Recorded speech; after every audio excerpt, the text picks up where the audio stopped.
নমস্কার। যারা বাইক নিয়ে লাদাখ ঘুরতে চান, এই ভিডিওগুলো তাদের জন্য। পরস্পর 5টা বা 6টা ছোটো ছোটো স্লটে ভিডিওটা করা হবে।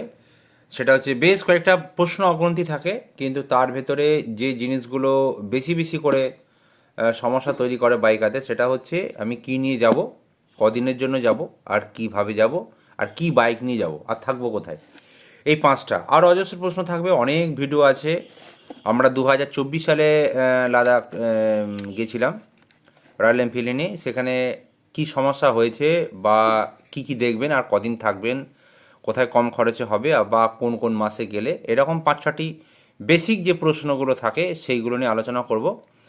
আর কি কি দেখার আছে সেটা 5টা কিংবা 6টা স্লটে। আজকে প্রথম দিন।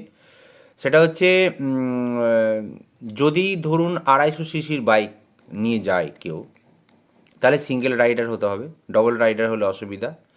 আর 350 সিসির ওপরে বাইক নিয়ে গেলে সেক্ষেত্রে দুজনা একটা বাইকে যাওয়া যাবে, কোনো অসুবিধে নেই। আর 100 সিসির বাইক নিয়েও যাওয়া যাবে, কোনো অসুবিধে কিছু হবে না। সেক্ষেত্রে সিঙ্গেল রাইডার হতে হবে। আচ্ছা, এটা গেল বাইক নিয়ে যাওয়ার ব্যাপার। আর যারা বিশেষ করে মধ্যপ্রদেশ বা ওই পাঞ্জাব হরিয়ানা ওই অঞ্চল থেকে যাবে, তাদের ব্যাপারটা আলাদা। যারা অন্তত পূর্ব আম, দিক থেকে যাচ্ছে, অর্থাৎ এই পশ্চিমবঙ্গ, ঝাড়খণ্ড, বিহার বা দক্ষিণের দিক থেকে যাচ্ছে, তাদের ক্ষেত্রে এই বিশেষ বিশেষ করে এই ব্যাপারগুলোকে মানতে হবে। সেটা হচ্ছে, আপনি যদি মনে করেন যে আমি বাইকটা চালিয়ে এখান থেকে যাব, তাহলে আপনার 5 দিন চলে যাবে।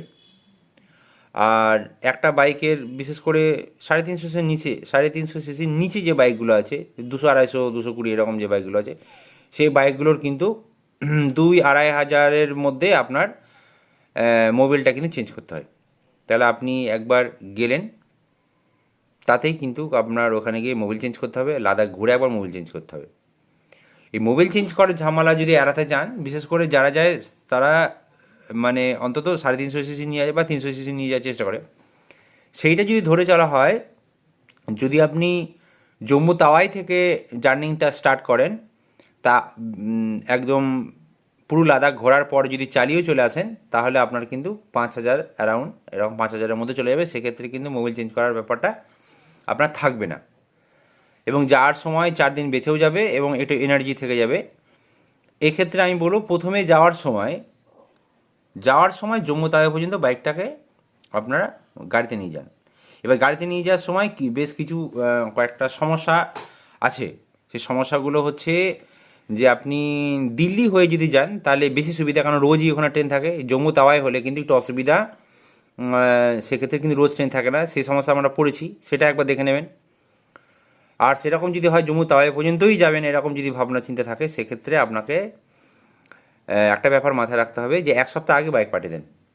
তাই আজ না হলে কাল, কাল না হলে পরশু, এরকমভাবে আমরা 2 দিন আগে বাইক দেওয়ার পরও আমার সঙ্গে বাইক গেছিলো। আমি যেদিন গেছিলাম সেদিনকে একটা বলে করে সেই বাইকটাকে অ্যারেঞ্জ করা হয়েছিল। মাত্র 2টো বাইক না, আমরা 4 জন গেছিলাম। আর যে প্রশ্নগুলো প্রথমে করলাম, সেই প্রশ্নগুলো ভিডিও দেখতে দেখতেই তার উত্তর দেওয়া হবে। চলুন ভিডিওটা শুরু করা যাক। হাওড়া থেকে শুরু করছি। প্রথমে খুব ছোটো ছোটো স্লটে দেখানো যাবে।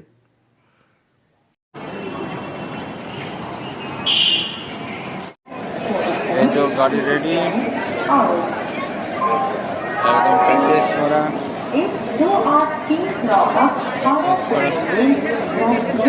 किधर जगह हम क्या मालूम, রেডি একদম। এবার আমার গাড়ির উপরে যেতে হবে। কালকে রাত্রিবেলা খেতে পারিনি, রাকেশ ভাতগুলো রেখে দিয়েছিল। সেই ভাতগুলো এখন পান্তা হয়ে গেছে, দেখুন নষ্ট হয়ে গেছে। এইগুলো আমাকে খাওয়াবে এখন। আমরা এখন হাওড়া থেকে বাইক নিয়ে এসে এই যে জম্মু তাওয়ায় নেমেছি।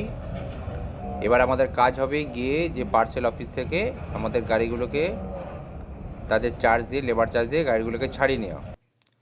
এবং তারপরে আমরা নেমেছিলাম প্রায় 2-2.5 ঘন্টা লেটে। আমাদের ঢুকতে অনেকটা লেট হয়েছে, গাড়ি পুরো খালি থাকবে। সেই জন্য তেলটা ভরে আমরা কাটরা যাব। কাটরাতেই নাইট স্টে করবো, কারণ রাত হয়ে যাবে, গাড়ি চালানো মুশকিল হবে। যাই হোক, আপনারা গেলে আপনারা কাটরাতেই স্টে করবেন। বৈষ্ণব দেবী যেখান থেকে আর কি স্টার্ট হয়, যাত্রা স্টার্ট হয়, সেই কাছাকাছি একটা অঞ্চল। তো আমরা বাইক করে এখন কাটরার দিকে যাচ্ছি। কাটরাতে আমরা সকালবেলা রেডি হচ্ছি জার্নিংয়ের জন্য। এর মধ্যে একটা প্রশ্নের উত্তর দিয়ে দেওয়া হোক, সেটা হচ্ছে যে আমার একটা ভিডিও ইউটিউবে চ্যানেল ছিল, সেটা ডিলিট হয়ে গেছে কোনো কারণে। সাবস্ক্রাইব ছিল বেশ ভালোই, নতুন আবার এটা চালিয়েছি। বন্ধুরা যারা যারা বাইক নিয়ে ঘুরতে পছন্দ করেন তারা অন্তত সাবস্ক্রাইব করবেন। তো একটা কথা বলে রাখা দরকার আছে যে শ্যামাপ্রসাদ মুখার্জির চ্যানেল এটা পেরোচ্ছি আমরা, শ্যামাপ্রসাদ মুখার্জির চ্যানেলের পরে ঠান্ডাটা পড়ে। এবার একটা ভীষণ ইম্পর্টেন্ট প্রশ্ন হচ্ছে কোন মাসে যাব, সেটা হচ্ছে মে মাস থেকে আপনি সেপ্টেম্বরের মধ্যে যাবেন। অক্টোবরে আমরা গেছিলাম, অক্টোবরে গেছিলাম বলেই যে সমস্যার মধ্যে পড়েছি সেগুলো বলবো। যাক, আমরা শ্রীনগরে পৌঁছে গেছি, এটা ডাল লেক। ডাল লেকের আনন্দটা নেওয়া যাক সাউন্ডে, তারপরে আবার কিছু বকবক করা যাবে।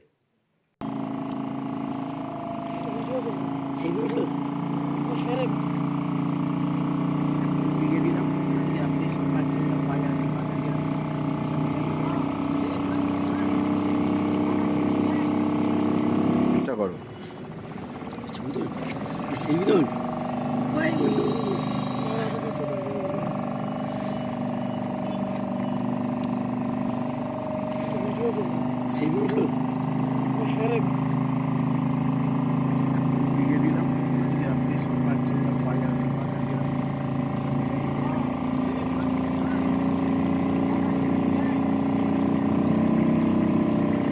জম্মু কাশ্মীরের গ্রীষ্মকালীন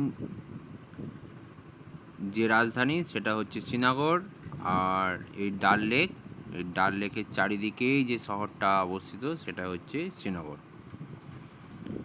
খুব সুন্দর এই ডাল লেক, সবাই জানে। এই ডাল লেকটাকে কাশ্মীরের তাজরত্ন বলা হয়, ফুলের হ্রদও বলে।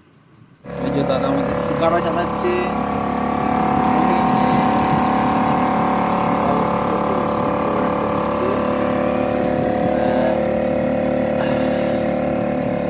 সেদিকটাই সৌন্দর্য লাগবে।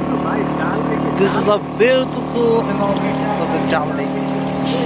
এটা ডাল লেকটি মিষ্টি জলের, তাই এখানে প্রচুর মাছ আছে।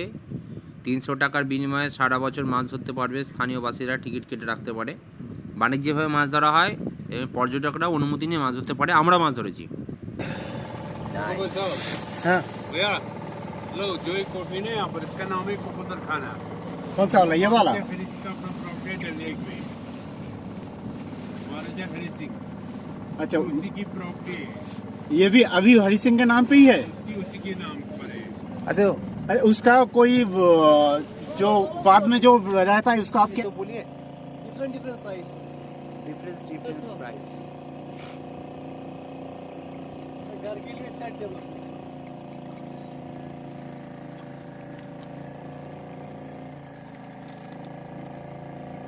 All with marker side, antique style. ये कितना रुपीस? ये सर जी पूरा सेट आएगा 900. 900। हाँ, एयरिंग चेन सब कुछ मिला के. ये लेडी चॉइसेस है. आपके लोग लेडीज. अरे लेडीज छोड़िए, हमारा कुछ मिलेगा क्या? हम तो जेंट्स है ना। आपके लिए हुक्का बनाए हुक्का. हाँ, हुक्का बनाएगा. हुक्का। अच्छा, हुक्का कितने हुक्का रुपए लेगा? बनाएगा आपके साथ रहेगा पूरा राइड का. हाँ, हम बनाएगा एप्पल फ्लेवर, जाफरान फ्लेवर, 2-3 फ्लेवर मिक्स करेगा. ठीक। जी सर. अच्छा,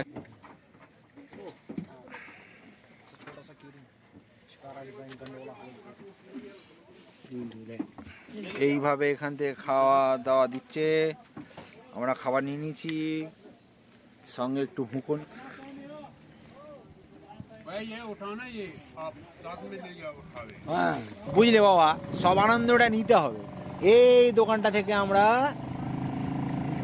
এই যে কফি, না এটা কি কিসের কি জানো, খাওয়া জম্বু খাওয়া, খেয়ে নাও যত পারো খাওয়া, লোককে খাওয়া, নিজে খাওয়া,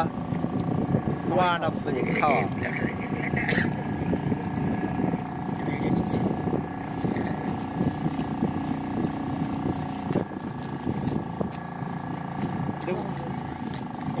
আরে এটা যাচ্ছে না কেন রে? এটা লোক করতে গপ করতে হবে।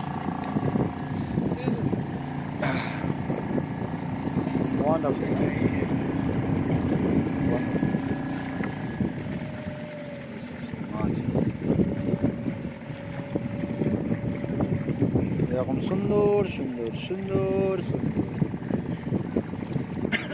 যদি থাকে নসিবে। यहाँ पर किनारे भी रहता है क्या? सुकून है ना मिलता है, सुकून। वो नहीं बोल रहे कि हाउस बोट अभी किनारे में ही खड़ा रहता है या फिर अंदर भी कुछ होता है? क्या क्या? ये घूमता है ना इधर खड़ा रहता है। एक ही जगह पर खड़ा रहता है। হ্যাঁ এটা হচ্ছে ডাল লেক প্রসঙ্গে এখানে দু একটি কথা বলে রাখি, সেটা হচ্ছে এখানে প্রচুর প্রচুর দাম বলে, মানে আপনি ভাবতে পারবেন না যারা নতুন যাচ্ছেন যে এই শিকারাগুলো, এগুলো শিকারা বলে, শিকারা চাপতে পার হেড কত পড়তে পারে। চারজন আমরা ছিলাম, 10,000 টাকা চেয়ে বসেছে। তো আমরা আগেই জানতাম যে 300 টাকা থেকে 350 টাকা এনাফ, আপনি 1-1.5 ঘন্টা ঘুরবেন বা পুরোটাই ঘোরাবে, 300 থেকে 350 টাকায় আপনাকে নামতে হবে। এটা একটা ইম্পর্ট্যান্ট ব্যাপার, না হলে আপনার একদম গলা কাটা যাবে। আর ওই শিকারাতে যে সমস্ত মালপত্র বিক্রি করছে মাথা ছাড়া দাম নেবে, কেনার কোনো দরকার নেই। ওই জিনিসগুলো লাল চক বলে যে মার্কেট আছে ওখান থেকে অ্যাভেলেবেল পাওয়া যায়, এগুলো ওখান থেকে কিনবেন, অনেক সস্তায় পাওয়া যায়। তবে ডাল লেকে মাছ ধরা যায় সেই ব্যাপারটা আমি এই পরের স্লটে বলবো। এখন পুরো বিকেল হয়ে গেছে, আমরা একটু পরে শিক কাবাব খাবো, তারপরে আমরা হোটেল রান্না থেকে আমরা কিন্তু হোমস্টে থাকবো। হোমস্টেতে কেন থাকবো আমি এর পরের স্লটে তার বিস্তৃত অবশ্যই বলবো, তার সুবিধা অসুবিধাগুলো কি আছে, বিশেষ করে লাদাখের ক্ষেত্রে। জম্মু কাশ্মীরে না হলেও লাদাখের ক্ষেত্রে আপনার কিছু different কাজ আছে। মুরগি बैठो बैठो हम लाएंगे वहीं खाने नहीं हमको पैक करना है কাবাব पैक करना হচ্ছে है চিকেন কাবাব। या आप गाड़ी में खाएंगे फिर हम डिस्पोजेबल प्लेट पे देंगे या होटल में जाके এটা আমরা এখন খাবো। 2 प्लेट पे